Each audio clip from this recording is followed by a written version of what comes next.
Bonjour à tous, donc moi je suis Franck Albert, je suis président du Collège national des cardiologues hospitaliers et j'ai le plaisir de modérer cette session avec Simon Catan et Philippe Comot. La thématique est vraiment d'actualité, elle concerne donc le coronarien diabétique dans tous ses états. C'est vrai que 30% de nos patients en cardiologie sont maintenant diabétiques. C'est un enjeu de santé publique majeur pour nous cardiologues d'optimiser le traitement de nos patients diabétiques, tant en prévention primaire qu'en prévention secondaire. Nous avons la chance ce jour d'avoir 4 experts de renom avec nous pour faire ce tour d'horizon en 45 minutes sur le sujet, qui est une actualité vraiment importante, avec des essais cliniques positifs en 2020 et donc des nouvelles molécules qui apparaissent sur le marché. J'en profite pour remercier donc notre président Ariel Cohen et l'ensemble de son bureau pour avoir su organiser ces journées européennes de cardiologie, qui est l'événement incontournable de l'année en digital, compte tenu de la crise sanitaire. Vous pouvez donc nous suivre de chez vous et revoir le replay donc sur Cardio Online. Philippe, bonjour. Je vais te laisser donc présenter le premier orateur. Je remercie l'organisation d'avoir invité en tant qu'ancien président du GACI. Je vais demander à Vincent Onfray, PH donc dans le service de cardiologie du CHU de Rennes, de nous dire comment dépister la maladie coronaire chez le patient diabétique. À toi, Vincent. Bonjour à tous, je suis le docteur Vincent Onfray du CHU de Rennes. Je remercie l'organisation de m'avoir invité à traiter du dépistage de la coronaropathie chez le sujet diabétique. Je n'ai pas de conflit d'intérêt en rapport avec cette présentation. Donc, vous le savez, le diabète est un facteur de risque majeur de maladie coronaire, va multiplier par 2 le risque d'avoir toute manifestation de la maladie coronaire par rapport aux patients non diabétiques. Et on va retrouver une prévalence de la coronaropathie chez le diabétique qui va être de l'ordre de 25% si on l'évalue par l'ischémie myocardique silencieuse sur des tests ischémiques fonctionnels, et qui va être bien plus importante si on la recherche de manière anatomique par le coroscanner, puisque 75% des diabétiques présentent un certain degré de maladie coronaire sur cet examen. Quelle que soit la façon dont on la dépiste, quel que soit l'examen qu'on utilise pour le dépister, si on trouve de la maladie coronaire, on sait qu'on a affaire à un patient diabétique à plus mauvais pronostic, à sur-risque d'événements cardiovasculaires majeurs. Dès lors, il y a un rationnel pour le dépistage de la maladie coronaire, puisqu'elle pourrait permettre d'améliorer le pronostic de ces patients en intensifiant leur traitement médical ou en proposant une revascularisation. Est-ce qu'on a des preuves que ce screening marche ? Vous avez sur cette diapositive la méta-analyse des essais randomisés qui ont évalué une stratégie de screening de la maladie coronaire chez le patient diabétique. Et le premier élément qu'on voit, c'est que sur ces 5 études, dont 4 ont utilisé un test ischémique et un test anatomique qui est facteur 64, donc avec le coroscanner, ces 5 études sont négatives individuellement, elles n'ont pas démontré de bénéfices au screening, en dehors de la toute petite étude de Faglia. Mais quand on les prend collectivement, on démontre un bénéfice significatif du screening, même si ce bénéfice est modeste, essentiellement sur des critères non fatals chez le diabétique. Fait intéressant, le screening n'améliore pas le traitement médical dans ces études et n'aboutit pas à plus de revascularisation. Donc, pourquoi, avec un screening de ces patients diabétiques, on n'améliore pas nécessairement leur traitement et on ne va pas vers plus de revascularisation ?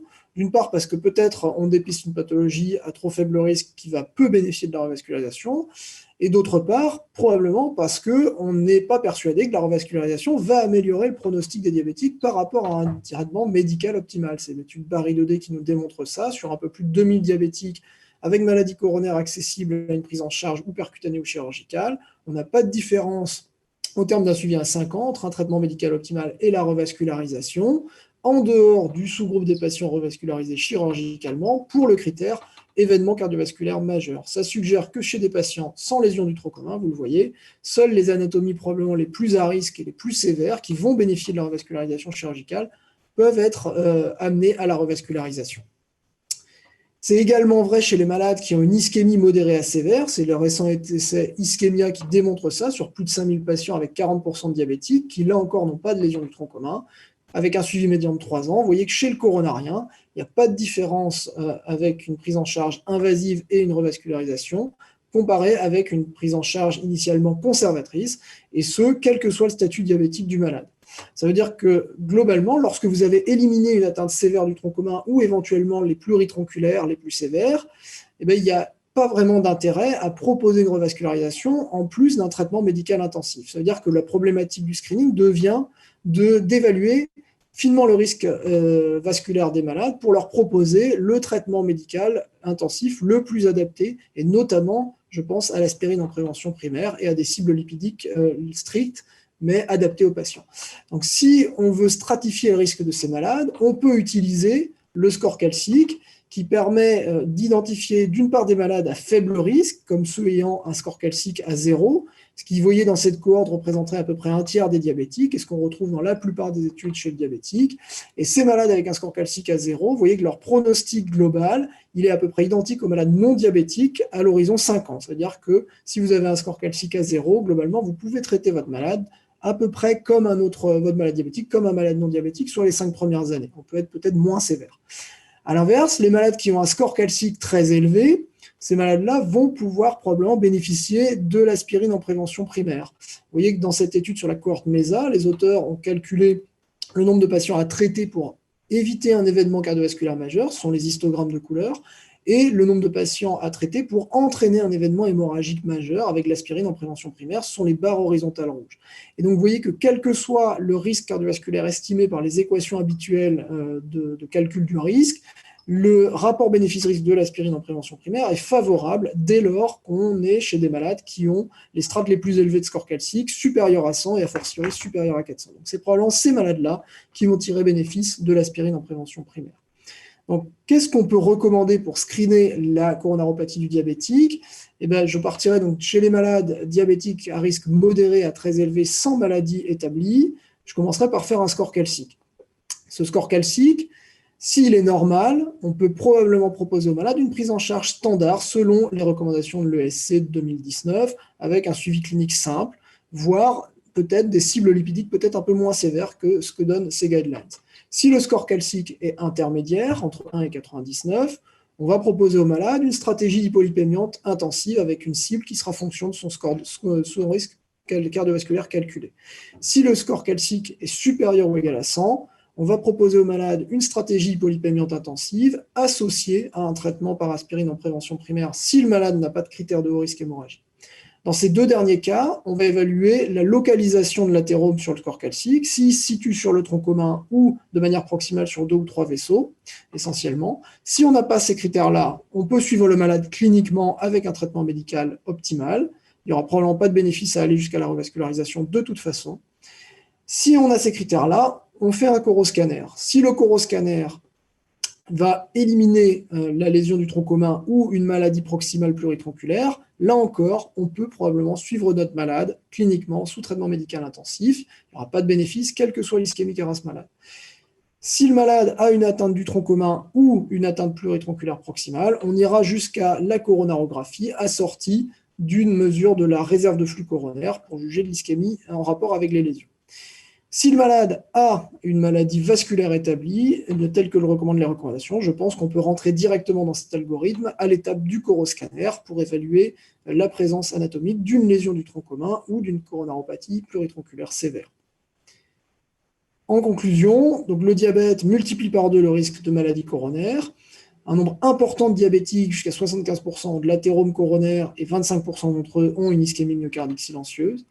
Néanmoins, un dépistage systématique de ces diabétiques sur la base des facteurs de risque cardiovasculaire classiques est de bénéfices probablement limités si on s'adresse à la population générale des diabétiques.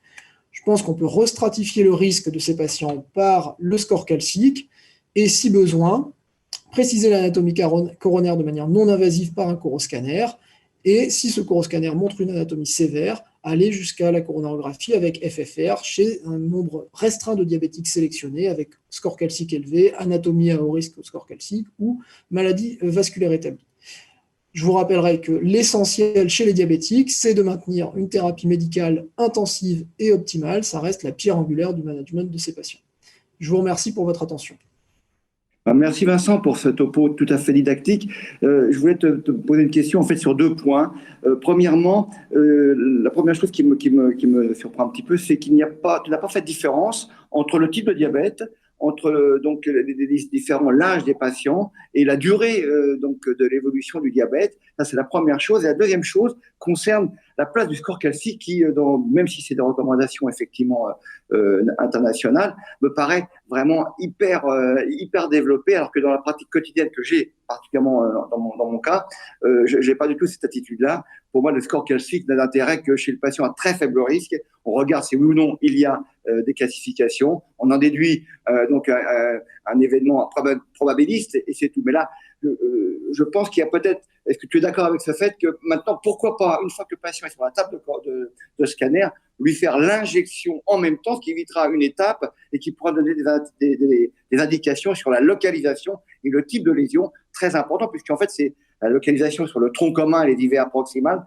qui sera importante. Et donc, en termes de ratio coût-efficacité, est-ce que tu ne crois pas que finalement, il faut mieux aller directement du score calcique avec injection?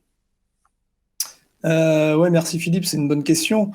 Alors, pour répondre d'abord à ta remarque sur l'âge du diabète et la durée d'évolution, il est certain que la durée d'évolution du diabète, elle est tout à fait corrélée au risque d'événements cardiovasculaires majeurs et de décès d'origine cardiovasculaire. Et plus le diabète évolue depuis longtemps, plus on a de risques de présenter des événements majeurs, notamment dans le diabète de type 1. Ça, c'est certain. Deuxième élément, donc pour répondre sur le score calcique, je te l'accorde, j'ai une pratique qui est probablement assez proche de la tienne, mais je pense que la place du score calcique, c'est un avis personnel, est amenée probablement à s'expandre un petit peu, puisque comme tu as pu le voir dans le topo, il y a maintenant des éléments qui laissent penser que ça pourrait permettre de stratifier les patients dans une optique de prévention, on va dire, primo-secondaire pour la prescription de l'aspirine chez quelqu'un qui n'a pas authentiquement de maladies vasculaires avérées. Hein, on le sait, l'aspirine en prévention primaire, c'est un serpent de mer un petit peu, probablement parce que ça marche dans des sous-groupes de patients, et ce sous-groupe de patients, je pense qu'on pourrait l'identifier par les patients qui ont le score calcique élevé supérieur à 100 chez le diabétique. Donc ensuite, pourquoi ne pas faire l'injection d'emblée ? En pratique, je pense que pour des raisons logistiques, l'injection, elle serait faite dans la foulée du score calcique. Mais si on veut s'épargner une injection, je pense que commencer par un score calcique qui, comme tu le sais, est très rapide, peu irradiant et peu contraignant, globalement, est une bonne solution pour permettre d'identifier les patients qui ont un score calcique élevé et surtout une localisation de score calcique qui laisse effectivement penser qu'ils ont une anatomie coronaire compatible avec des lésions sévères, les plus susceptibles de bénéficier d'une revascularisation, notamment chirurgicale, dont on sait que c'est elle qui va essentiellement améliorer le pronostic des patients diabétiques, notamment dans BARI-2D. C'est elle qui réduit le risque de MACE à 5 ans dans BARI-2D. Donc voilà, c'est pour ça que je pense que peut-être que le score calcique est une première étape qui permet ensuite de stratifier les patients et de réserver l'injection à des gens qui en ont réellement besoin, entre guillemets. Écoute, je te remercie. C'est une bonne question et une réponse qui est tout à fait concise et qui me convient. Merci Philippe. Bonjour, Simon Catan. J'ai le plaisir d'introduire Jean-Louis Georges Versailles, qui va nous instruire sur reste-t-il des indications à l'aspirine en prévention primaire et secondaire chez le coronarien diabétique. Merci Jean-Louis. Bonjour, je remercie les organisateurs de ce symposium de m'avoir invité à vous parler de la place de l'aspirine en prévention chez le coronarien diabétique. Le thème initial était prévention primaire, mais nous avons voulu l'étendre à la prévention secondaire. Voici mes liens d'intérêt. En prévention primaire, la place de l'aspirine a toujours été discutée. C'est la raison pour laquelle les recommandations européennes et américaines divergent. Vous voyez que pour les recommandations européennes, il n'y a pas de place pour l'aspirine en l'absence de maladies cardiovasculaires, alors que pour les Américains, l'aspirine pouvait être proposée comme recommandation de classe 2A chez les patients à très haut risque, en particulier les diabétiques qui avaient un risque de maladie cardiovasculaire intermédiaire. Tout a changé en 2018 avec la publication conjointe de 3 grands essais randomisés. Le premier, l'étude ARRIVE, donc plus de 12 000 patients randomisés, suivis 10 ans. On voit qu'il n'y avait pas de différence dans les critères ischémiques majeurs, mais qu'il y avait 2 fois plus de saignements gastro-intestinaux. Il n'y avait pas de diabétiques dans cette étude, car c'est un critère d'exclusion. L'étude ASPRE a randomisé 19 000 patients âgés de plus de 70 ans, dont 10% de diabétiques. Là encore, aucun bénéfice de l'aspirine en prévention primaire et un risque d'hémorragie majeure augmenté. La troisième étude, c'est l'étude Ascent. Elle nous intéresse beaucoup plus parce qu'elle n'inclut que des diabétiques, plus de 15 000 diabétiques de plus de 40 ans, suivis 7 ans. Et là, le critère primaire AVC, infarctus, accident vasculaire transitoire et décès a été diminué de 20% relatif, 1,1% en absolu, au prix d'une augmentation des saignements de 30%, et là aussi 1% en valeur absolue. L'intérêt de cette étude, c'est d'essayer d'identifier des sous-populations diabétiques qui pouvaient bénéficier de l'aspirine. Elle ne l'a pas montré. Il n'y avait pas de différence de mortalité globale. Et lorsqu'on retirait les accidents ischémiques transitoires du critère principal, eh bien, il n'était plus significatif. Deux autres études existent, ouvertes. Une étude japonaise qui n'a pas montré non plus de bénéfice de l'aspirine en prévention primaire et une étude ACCEPT qui est en cours. Les résultats ne sont pas publiés.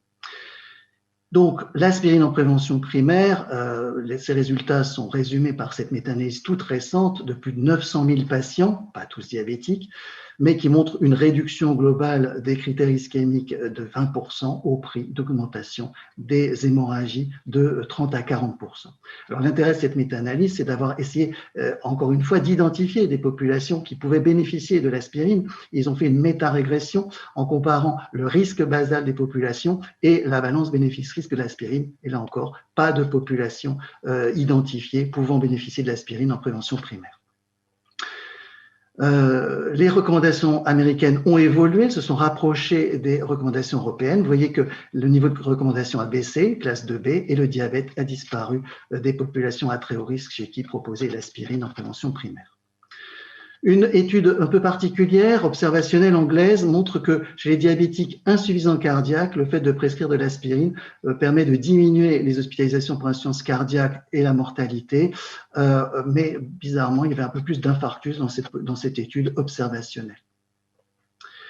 Alors, la prévention secondaire maintenant. Le diabète, toujours pas à part, parce que parfois des gens considèrent que les diabétiques ne sont plus en prévention primaire, mais en prévention secondaire. C'est le cas pour les taux de LDL, cholestérol, les objectifs, et puis ça a été le cas dans l'étude ARRIVE où les diabétiques étaient exclus. Alors, qu'est-ce qu'on peut dire? On peut dire quatre choses. D'abord, les doses que l'on donne habituellement ne sont peut-être pas appropriées pour les diabétiques. Le diabète ou l'obésité associée au diabète de type 2 sont responsables d'un certain degré de résistance à l'aspirine. Biologiquement, l'effet de l'aspirine est meilleur lorsqu'il y a 2 prises par jour chez le diabétique par rapport à 1 prise. Par contre, une méta-analyse assez large n'avait pas montré de lien entre la dose d'aspirine, 75 mg à 325, et la prévention, les événements ischémiques. La réponse sera peut-être apportée par l'étude Andamant, c'est une étude randomisée en ouverte qui compare 100 mg d'aspirine par 24 heures à 100 mg d'aspirine toutes les 12 heures chez des patients diabétiques qui ont fait un syndrome coronarien aigu. C'est une étude pilotée par Larry Boisière, Patrick Henry et Jean-Guillaume Dienanger et on espère qu'elle apportera la solution. Deuxième élément, les diabétiques font partie des populations à très haut risque après infarctus. Et dans l'étude Pegasus, elle faisait partie des populations pour lesquelles la double antiagrégation plaquettaire prolongée, alors par Ticagrelor 60 plus aspirine, on sait que le Ticagrelor 60 n'a pas eu l'autorisation de mise sur le marché en France, mais dans cette population, la double antiagrégation plaquettaire prolongée au-delà d'1 an après infarctus était bénéfique. Ces patients n'avaient pas eu de risque hémorragique pendant l'année écoulée de double antiagrégation plaquettaire classique. Alors inversement, la tendance actuelle, c'est d'essayer de limiter le risque hémorragique en raccourcissant les durées de double antiagrégation plaquettaire. Et on voit que ça marche très bien pour l'ensemble des patients avec absolument pas plus de risque hémorragique et ischémique et un risque hémorragique nettement diminué. Est-ce que c'est vrai pour les diabétiques dont on sait que le risque ischémique est plus élevé? Eh bien, là encore, cette méta-analyse toute récente prouve que oui. Vous voyez, 9000 diabétiques. La stratégie était particulière puisque après une double antiagrégation plaquettaire de 1 à 3 mois, on arrêtait l'aspirine et on maintenait une monothérapie par inhibiteur des P2Y12 avec un excellent résultat en termes ischémiques et un bénéfice net sur les hémorragies qui était diminué par 2. Troisième chose, quatrième chose, plus exactement, il faut savoir que chez les diabétiques, en prévention secondaire, il y a une interaction avec les anti-inflammatoires non stéroïdiens. Donc attention aux diabétiques traités par INS, car on perd le bénéfice de l'aspirine. En conclusion, donc en prévention primaire, l'aspirine n'a pas de place systématique chez le diabétique, car ses bénéfices sont contrebalancés par un taux équivalent d'hémorragie grave. Peut-être qu'on peut la proposer dans des cas très particuliers de patients à très haut risque ou chez les insuffisants cardiaques. En prévention secondaire, l'aspirine a toute sa place, mais peut-être à des doses adaptées aux diabétiques, peut-être pas seule, c'est-à-dire en association pour des patients à très haut risque ischémique et faible risque hémorragique, ou au contraire, de façon très courte, avec la poursuite d'une monothérapie par inhibiteur de P2Y12 chez des patients à très haut risque hémorragique. Et puis attention aux interactions avec les INS chez le diabétique. Je vous remercie pour votre attention. Merci Jean-Louis pour ce très beau topo. Effectivement, c'est intéressant sur la prévention primaire. Il y a effectivement peu d'indications à l'aspirine en prévention primaire. La question que je voulais te poser, c'est concernant un peu la bithérapie. Quel est le sous-groupe de patients sur lequel tu continues au-delà d'un an une bithérapie anti-aérien plaquettaire conçue? On considère que tous les diabétiques doivent bénéficier d'une bithérapie anti-aérien plaquettaire au bout d'un an. Non, bien sûr, pas tous les diabétiques, bien que les diabétiques fassent partie dans Pegasus d'un sous-groupe pour lequel il a montré que l'association ticagrelor 60 mg, pas disponible en France, et aspirine était légèrement plus favorable que l'aspirine seule. Mais bon, déjà, il faut que les patients aient passé un an sans aucune complication hémorragique. Il faut déjà, ça sélectionne des patients à bas risque hémorragique. Ensuite, il faut sélectionner des patients à très haut risque thrombotique. Alors, le diabète n'est pas seul en cause. Dans ces cas-là, c'est même un peu une autre. Pour nous, ce sera des gens qui ont fait des thromboses de stent, des stents du trop commun dont on ne veut absolument pas qu'ils thrombosent. Des situations, à mon avis, particulières, des niches, et pas du tout une généralisation d'une prescription au-delà d'un an après un corona aigu. Merci Jean-Louis. Je peux se poser une deuxième question. Finalement, en prévention primaire, on a beaucoup d'études qui montrent que le risque hémorragique est supérieur au bénéfice ischémique, y compris donc chez la plupart des diabétiques. Mais est-ce qu'il y a quand même des diabétiques qui sont à très haut risque avec des scores calciques, on va dire, qui sont élevés? Vincent Auffray disait que lorsque le score calcique est supérieur à 100, il avait tendance à mettre d'emblée statine et aspégique avant d'envisager un test d'ischémie ou une coronarographie avec FFR. Donc, est-ce qu'il y a encore une toute petite niche pour l'aspégique en prévention primaire chez le diabétique à très haut risque? Oui, c'est vrai. On voit que le risque est un continuum. On voit que les Américains continuent, à partir d'un certain niveau de risque, à préconiser l'aspirine. Et le diabète fait partie du camp du risque, mais n'est pas une identification d'un groupe de patients. Le diabète en soi n'est pas une indication à donner de l'aspirine. Ça, c'est un message clair qui diffère, par exemple, de ce qui se passe pour les lipides, où souvent le diabétique est considéré comme un coronarien, avec les mêmes seuils, les mêmes objectifs. Là, c'est différent. Alors, effectivement, le score calcique est intéressant, probablement déterminera des populations à très haut risque qui pourront bénéficier de l'aspirine en prévention primaire. Est-ce qu'on est encore en prévention primaire? La question est là. Merci Jean-Louis. Donc on va passer au troisième topo et donc on a la chance d'accueillir donc le professeur Gabriel Steig, qu'on ne présente plus, qui va nous faire le point un petit peu sur la dyslipidémie chez le diabétique en 2021 et comment on peut optimiser donc les traitements. Donc Gabriel, bonjour, j'étais interne avec toi et j'ai toujours le plaisir de t'écouter, de tes topos très didactiques. C'est à toi. Bonjour. Aujourd'hui, nous allons parler de comment optimiser le traitement des dyslipidémies du diabétique. Voici mes liens d'intérêt. Alors, quand on parle de diabétique, il faut comprendre que les patients diabétiques représentent un spectre de risque qui est très variable, qui comprend des patients à très haut risque, qui sont les diabétiques avec atteinte des organes cibles ou de nombreux facteurs de risque associés, ou un diabète de type 1 qui a duré plus de 20 ans. Ce sont des patients que les recommandations européennes classifient comme à très haut risque. Mais il y a aussi des diabétiques à haut risque, qui sont des diabétiques sans atteinte des organes cibles, avec une durée de diabète de plus de 10 ans ou des facteurs de risque additionnels. Et puis des diabétiques à risque moyen, moderate au sens anglo-saxon, c'est moyen, qui seraient des jeunes diabétiques de type 1 ou des diabétiques de type 2 de moins de 50 ans, avec une durée de diabète de moins de 10 ans et pas d'autres facteurs de risque. Il n'y a pas de diabétique à faible risque, parce que le diabète en lui-même met déjà à certains risques. Et les objectifs de prise en charge des dyslipidémies et spécifiquement du LDL cholestérol dans les recommandations européennes dépendent de la catégorie de risque dans laquelle se situent les diabétiques. Si on est à très haut risque, eh bien la cible, c'est celle de 1,4 mmol ou 55 mg par décilitre. Si on est à risque modéré ou moyen, à risque haut, pardon, on est avec une cible de 70 mg par décilitre ou 1,8 mmol. Et si on est à risque modéré ou moyen, on a une cible de 100 mg par décilitre ou 2,6 mmol par litre. Alors, comment abaisser le LDL cholestérol à cette cible chez le diabétique ? Bien sûr, il y a des mesures hygiéno-diététiques, mais on sait que leur efficacité est somme toute assez modeste, ce qui ne veut pas dire qu'il ne faut pas les mettre en œuvre. Mais on est, dans la quasi-totalité des cas, obligé d'utiliser des médicaments en plus. Et la première classe médicamenteuse qu'on va utiliser, ce sont des statines, et la littérature sur les statines est très abondante. J'ai ici ressorti la méta-analyse des essais randomisés de statines contre placebo, se focalisant sur près de 20 000 patients diabétiques de type 2 dans la collaboration CTT, et on voit que qu'il y ait un diabète ou qu'il n'y ait pas un diabète, l'effet sur les événements coronaires, sur le risque de revascularisation coronaire, sur le risque d'AVC ou d'événements vasculaires majeurs est sensiblement le même, quasi identique, qu'on soit diabétique ou non diabétique. Donc, c'est clairement la pierre angulaire du traitement pour abaisser le LDL cholestérol chez les diabétiques. On a souvent besoin de faire plus qu'une statine, même en utilisant une forte dose d'une statine puissante. Et la deuxième classe médicamenteuse qui est recommandée, c'est l'ézetimibe.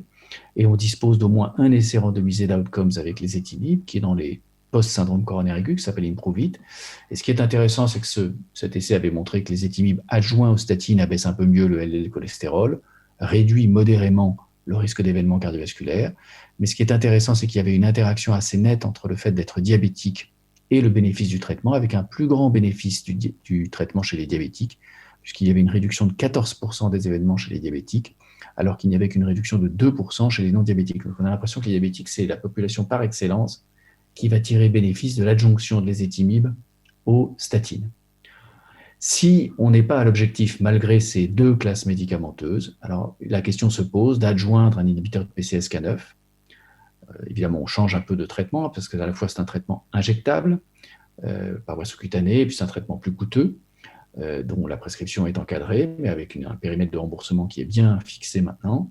Et les inhibiteurs de PCSK9 vont être efficaces, et dans les essais d'outcomes, comme par exemple l'essai Odyssey Outcomes en post-syndrome coronarien aigu, on a observé que l'effet sur les lipides était identique chez les diabétiques et chez les non-diabétiques, et l'effet de réduction du risque cardiovasculaire en réduction relative du risque est constant et concordant, qu'on soit diabétique, prédiabétique ou normoglycémique à l'entrée dans l'étude.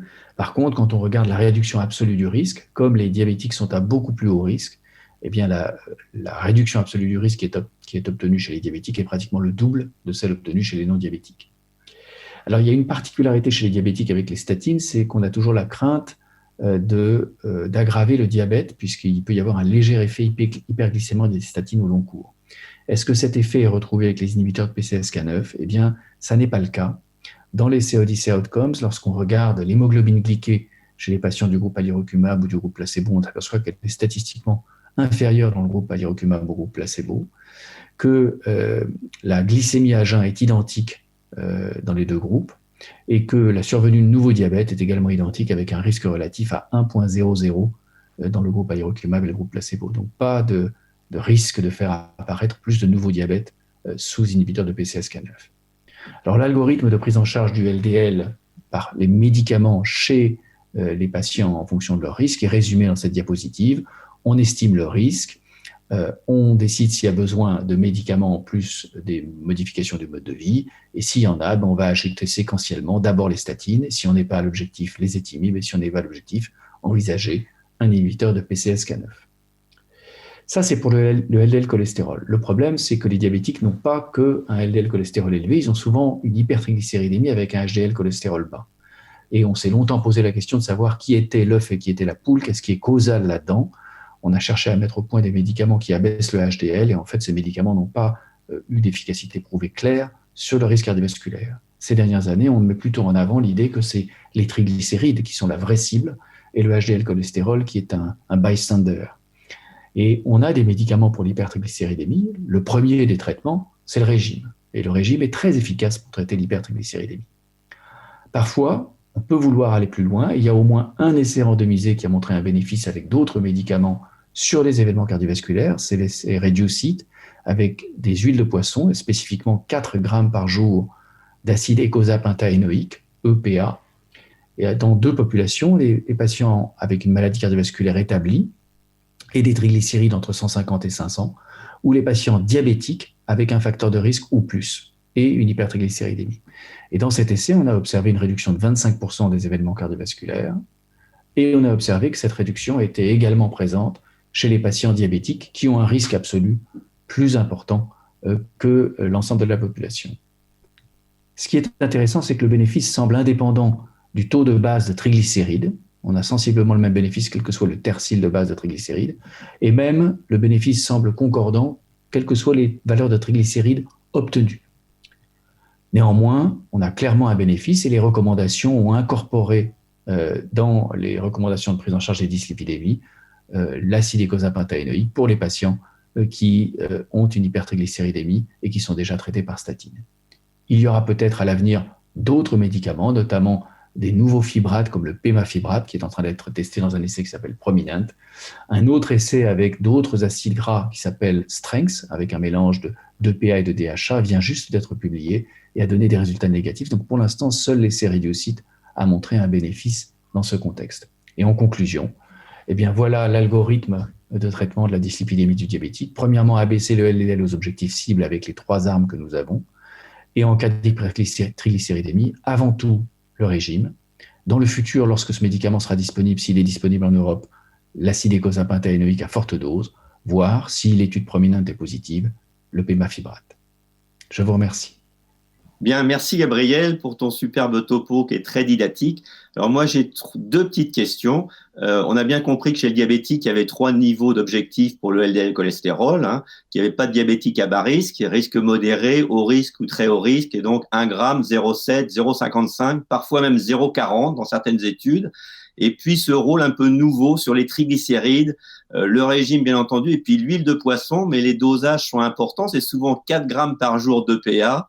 Donc, je voulais voir en pratique comment tu fais pour nos correspondants. Lorsque le LDL est supérieur à 1,60 g, si les triglycérides sont supérieurs à 1,50 g malgré le régime, on a l'Omacor à disposition, mais je crois que le comprimé d'Omacor, c'est 480 mg d'EPA. Donc, c'est-à-dire qu'il faut mettre 8 comprimés sur zone ordonnance, plus les statines, plus les étimides, plus un inhibiteur des PCSK9 éventuellement, avec donc les glyphosides, les inhibiteurs des SGLT2, une bithérapie. Donc, c'est vrai que c'est des ordonnances un peu à rallonge. Qu'est-ce que tu préconises à tes chefs de clinique chez des patients qui n'ont pas forcément une bonne observance thérapeutique?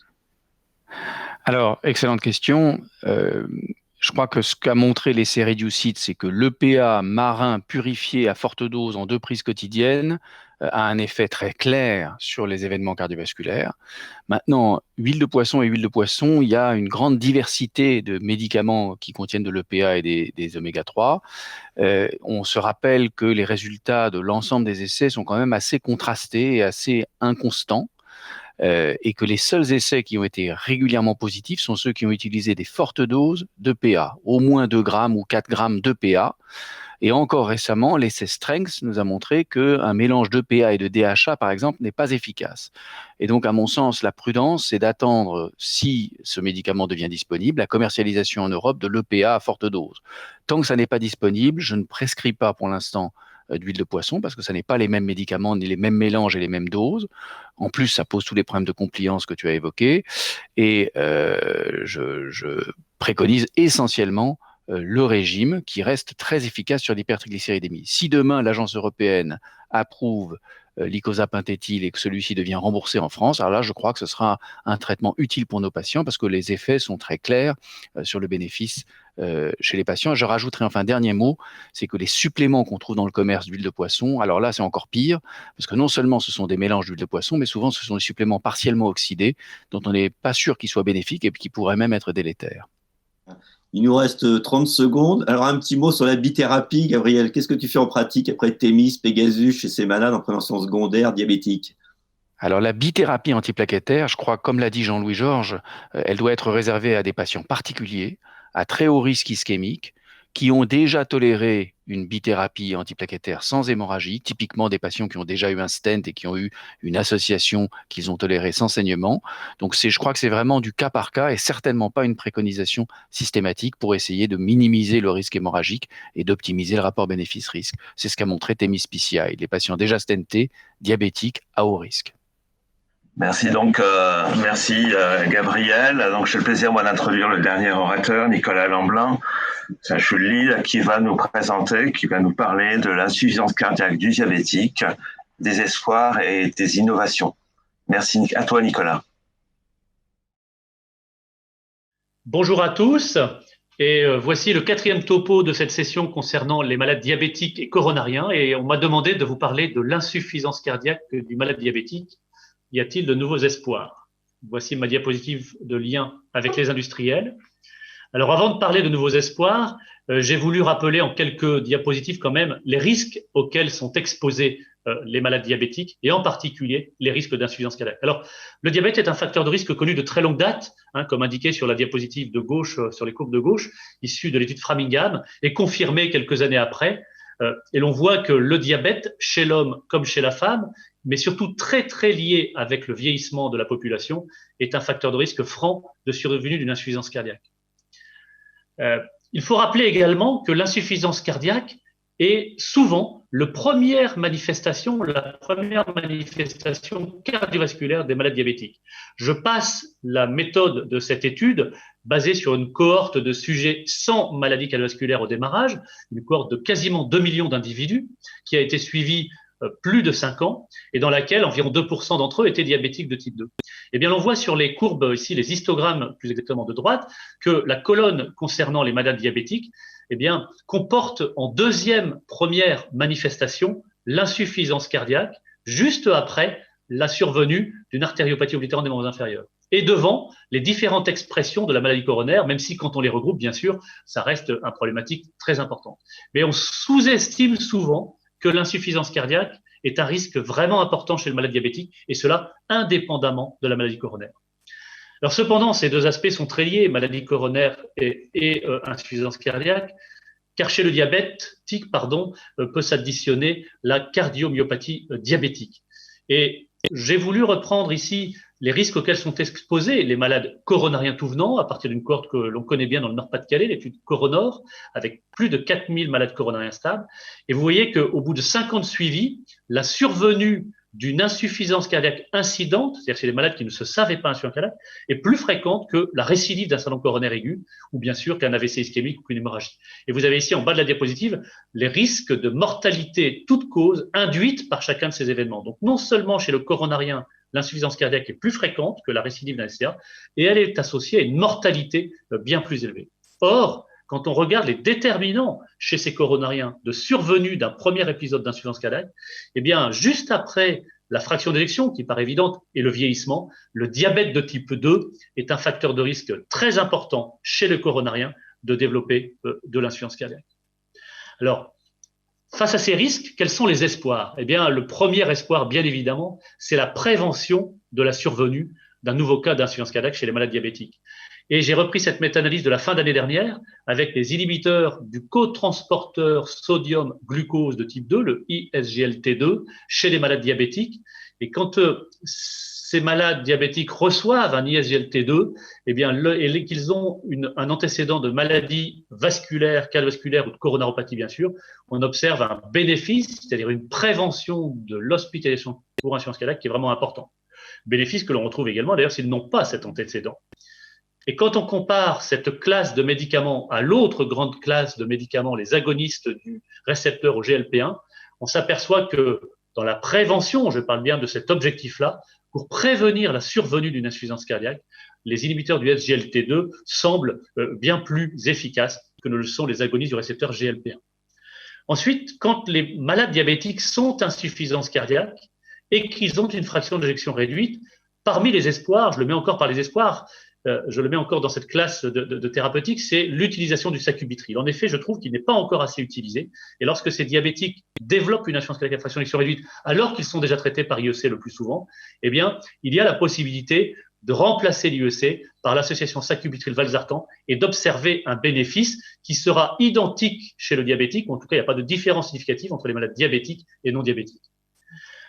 Toujours s'ils ont bien sûr une insuffisance cardiaque à fraction d'éjection réduite, vous le savez, depuis 18 mois, les inhibiteurs du SGLT2 ont montré un bénéfice très important dans l'amélioration du pronostic et de la diminution des réhospitalisations pour insuffisance cardiaque. Avec ici, dans l'étude DAPA-HF, la dapagliflozine, et qui a montré donc ce critère de jugement principal nettement amélioré, et le bénéfice est observé que le malade soit diabétique ou pas. Donc bien sûr, la surprise a été d'utiliser ces antidiabétiques chez les non-diabétiques, mais ça veut dire aussi qu'il faut savoir les utiliser chez les malades diabétiques. Cette étude a bien sûr été reproduite à peu près de façon identique dans l'essai Emperor Reduced avec l'empagliflozine, qui montre là également une franche amélioration du critère de jugement principal et une franche réduction des hospitalisations pour insuffisance cardiaque. Et ce bénéfice est observé que les malades soient diabétiques ou non diabétiques. Mais le problème, et vous le savez, car cette étude n'est pas récente, elle avait montré chez les malades asymptomatiques, en dépistage de l'insuffisance cardiaque ici, qui sont les 3 barres sur la gauche, mais également de la dysfonction ventriculaire gauche, qui sont les 3 barres sur la droite, que d'une part, les taux étaient importants chez les malades diabétiques de type 2, mais que l'insuffisance cardiaque était surtout à fraction d'éjection préservée. Ici, le seuil était de plus de 45% de fraction d'éjection. Et même dans la dysfonction, cette dysfonction était très souvent diastolique pure, alors que la découverte fortuite, entre guillemets, d'une insuffisance cardiaque à fraction d'éjection réduite était beaucoup plus faible. Or, chez ces malades à fraction d'éjection préservée, on a bien sûr moins de thérapeutique. J'ai voulu quand même reprendre cette analyse post-hoc de l'étude TOP4, dont je ne détaillerai pas, bien sûr, toute la controverse sur l'origine de l'inclusion des malades et qui a amené un effet neutre. Donc, toute cette diapositive est à prendre avec beaucoup de prudence. L'essai TOP4 était neutre dans son résultat principal. Mais en post-résultat, une équipe a utilisé des algorithmes d'intelligence artificielle pour distinguer 3 phénogroupes de malades avec insuffisance cardiaque à FEVG préservée. Et parmi ces phénogroupes, le deuxième, qui était par exemple des femmes âgées avec rigidité vasculaire et hypertension, et le troisième phénogroupe ici était des malades plutôt masculins, moins âgés, avec un gros syndrome métabolique, obèses, diabétiques. Et l'on voit que ces malades ont un pronostic moins bon, mais que lorsque l'on stratifie sur ce phénogroupe et que l'on regarde l'efficacité de la spironolactone, il semble que chez ces malades diabétiques, la spironolactone pourrait amener à une amélioration du pronostic. Bien sûr, ce que je dis là est à prendre au conditionnel, ça n'est qu'une hypothèse. Enfin, et pour terminer, l'espoir, finalement, on ne peut pas tout à fait terminer l'histoire de ces espoirs aujourd'hui, puisque l'on attend les résultats de 2 études, l'étude Deliver avec la dapagliflozine dans l'insuffisance cardiaque à FEVG préservée et l'étude Emperor Preserved avec l'empagliflozine, de nouveau dans l'insuffisance cardiaque à FEVG préservée, dont on attend encore les résultats. Donc en conclusion, la maladie coronaire et ou le vieillissement des patients diabétiques est un risque important d'insuffisance cardiaque, plutôt à FEVG préservé. Prévenir l'insuffisance cardiaque est pour moi un élément majeur de la prise en charge de ces malades et à ce jour, les inhibiteurs du SGLT2 semblent la meilleure classe pharmacologique pour y aboutir, à côté bien sûr du bon équilibre de la pression artérielle et de la lutte contre la sédentarité. Enfin, pour les malades à fraction d'éjection réduite, bien sûr, les nouvelles molécules, dont le sacubitril et surtout les glyphosines, permettent l'amélioration du pronostic vital. Ce que l'on ne peut pas encore dire, bien sûr, dans l'insuffisance cardiaque à FEVG préservée, mais les résultats des études Deliver et Emperor Preserved devraient nous amener encore de nouveaux espoirs pour ces malades diabétiques. Je vous remercie de votre attention. Écoute, merci Nicolas sur ce très beau topo, qui est extrêmement intéressant. C'est en plus un domaine en pleine évolution, en pleine exploration. Moi, j'ai 1 à 2 questions à te poser. La première question, c'était quelle thérapeutique, qu'est-ce que tu choisis, les glyphosides ou les analogues de GLP1 dans l'assistance cardiaque diabétique, et à partir de quel degré de dysfonction ventriculaire gauche tu introduis ce type de traitement? Voilà, donc c'était un peu sur quels critères, est-ce que c'est simplement une fraction d'éjection ou alors c'est un épisode d'assistance cardiaque aiguë ou chronique? Alors la question est excellente et le temps ne nous permet pas de détailler l'ensemble des champs que tu viens de citer. Je pense qu'avant tout, l'insuffisance cardiaque doit, pour être diagnostiquée, avoir un événement clinique quand même, parce qu'on n'a pas d'informations franches sur la dysfonction ventriculaire gauche isolée, par exemple juste après un syndrome coronaire aigu. Donc, pour l'instauration assez facile d'une thérapeutique, si je le considère insuffisant cardiaque, c'est vrai que je tiens encore compte d'un élément clinique. Et dans ces cas-là, je privilégie les inhibiteurs du SGLT2 quand même, qui ont un niveau de preuve dans l'insuffisance cardiaque, en tout cas à fraction d'éjection réduite, bien plus important. Pour ce qui est du seuil, malgré les recommandations européennes qui nous avaient, il y a 5 ans maintenant, introduit cette notion d'altération modérée avec les mid-range ou les fractions intermédiaires, moi, comme je pense que c'est un continuum, que ces recommandations ont été faites pour pousser les chercheurs et les industriels à faire des études dédiées à cette fraction intermédiaire, mais ça n'a pas été conçu pour l'algorithme de soins, quelque part. C'était vraiment pour illustrer ou mettre en accent le fait qu'on n'avait pas d'informations. Donc moi, je considère moins de 50% comme une fraction d'éjection réellement réduite, ou en tout cas 45 ou moins, on va dire, égal ou 45 ou moins. Et je vais plus vers les inhibiteurs du SGLT2 pour ce qui est de l'insuffisance cardiaque. Cependant, même dans les FEVG préservés, on commence à avoir quelques informations. Il y a l'étude soloiste dans laquelle il y avait des FEVG préservés. Il y a des sous-groupes, des post-analyses de Dickler qui montrent que possiblement les FEVG préservés vont bien répondre aux glyphlosines, mais c'est bien sûr trop tôt pour l'affirmer puisqu'on attend les résultats dans l'année de ces essais dédiés à ces patients. Nicolas, j'ai une petite question. Donc, chez le diabétique qui arrive aux soins intensifs, qui a fait un petit infarctus inférieur, qui a une fraction d'éjection conservée, qui a une fonction rénale normale, finalement, est-ce qu'il y a encore de la place pour un analogue de GLP-1 plutôt qu'une glyphosine? Alors là aussi, c'est une très bonne question. Elle est différente parce qu'on est dans le contexte où le malade n'est pas encore insuffisant cardiaque. Et donc, on est face au choix de 2 classes de molécules et tout le monde se pose cette question. Alors, pour faire bref, il n'y a pas de comparaison face-face. Donc, on ne peut pas affirmer que l'une est meilleure que l'autre. Si je devais résumer mon sentiment, et ça ne concerne que moi, on a d'un côté une classe qui va être relativement active pour baisser le MACE, la récidive d'événements ischémiques. Mais les 2 classes, finalement, ont cet effet. D'un autre côté, en termes de prévention de l'insuffisance cardiaque, chez des malades qui ne le sont pas encore, mais qui sont coronariens diabétiques, on a à nouveau des SGLT2 qui ont un niveau de preuve, de mon point de vue, un peu supérieur aux agonistes du GLP-1, qui n'ont justement pas montré de prévention de la survenue d'une insuffisance cardiaque. Donc, à nouveau, mais je nuance un peu la réponse, je privilégie quand même, si le malade est relativement âgé, hypertendu, quelque chose qui serait vers les SGLT2 pour prévenir l'insuffisance cardiaque, alors que s'il est jeune, obèse, en surpoids, là, il y a peut-être la place pour un agoniste du GLP-1, vraiment dans le cadre d'une prise en charge du diabète, de cette obésité et de la prévention du MACE. Mais je ne peux pas l'affirmer, on est bien d'accord. Ok, merci. On va laisser Simon conclure. Écoutez, merci. On a en tout cas, je conclus sur les quelques take-home messages qui émergent sur cette très belle session du coronarien. Vincent Onfray nous a parlé du score calcique avec la controverse de savoir s'il faut avoir d'emblée une imagerie complète au-delà du score calcique chez le coronarien diabétique dans le dépistage de la cardiopathie ischémique. Jean-Louis Georges a ouvert la controverse qui n'est pas complètement terminée, sur les patients sur lesquels il faut poursuivre la bithérapie antiagrégante plaquettaire au-delà d'1 an chez un coronarien diabétique, sachant qu'effectivement, c'est sûrement pas tous les coronariens qui doivent bénéficier sûrement pas tous les diabétiques qui doivent bénéficier sur cette bithérapie. Gabriel Steig nous a instruit en tout cas sur la place des anti-PSK9 et surtout aussi nous a donné des espoirs sur les huiles de poisson à très forte dose.